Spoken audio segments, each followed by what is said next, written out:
Da, da znam. Prošli video mi je isto bio vezan za harem, ali kunem vam se da se ova dva serijala drastično razlikuju, kao što se pravoslavni Božić razlikuje od katoličkog. Ali da, ovo je anime, to jest igrica, mi je privukla pažnju zbog šok faktora kog nudi. Naravno, šok faktor Grisaia nije ni blizu onoga čime Berserk ili, na primjer, Ubelbat raspolažu.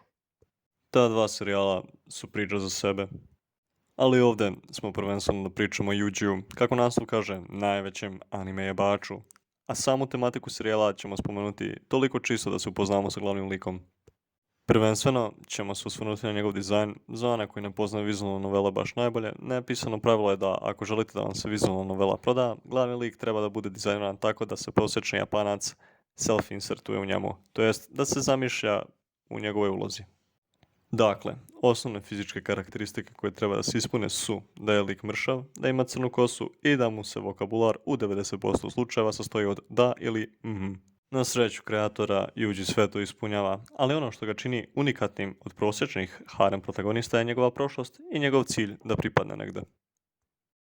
Mislim, prošlost mu je toliko ekstremna da definitivno zasluži svaki vaginalni otvor koji dobije.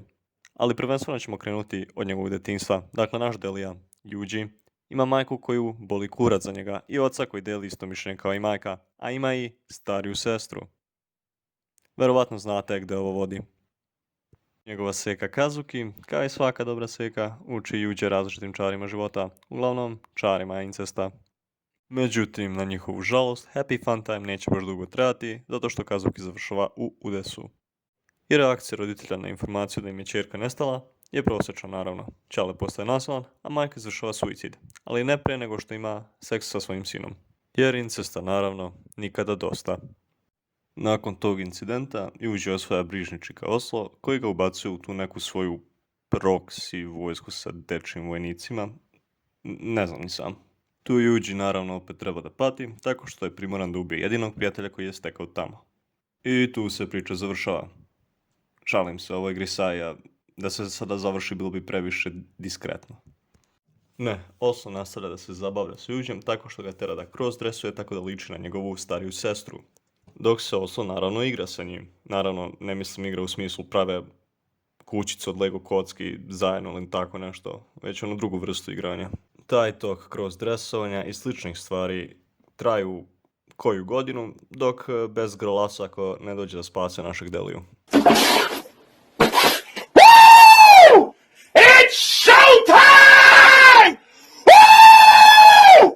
I tu, posle te, pa da kažemo, antiterorističke misije, Asako usvaja našeg Deliju i tu je srećan kraj, jel tako? Ne.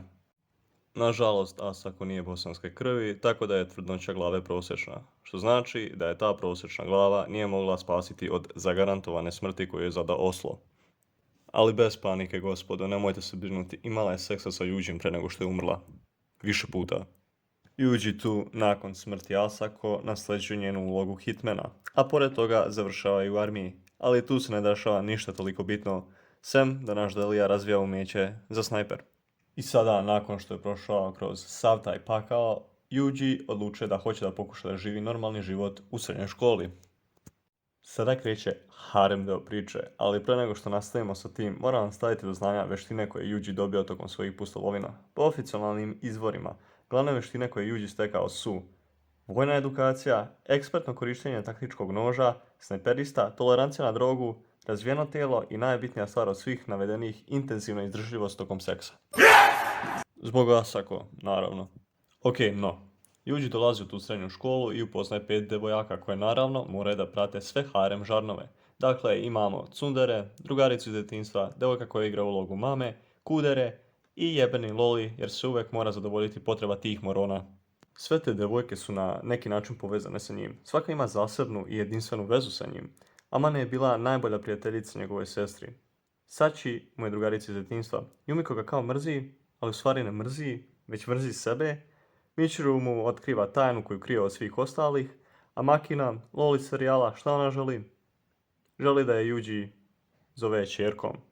Jer valjda glumi prosječnu američku tinejdžerku sa daddy kompleksom. Ne znam, brate, čudno je zaista.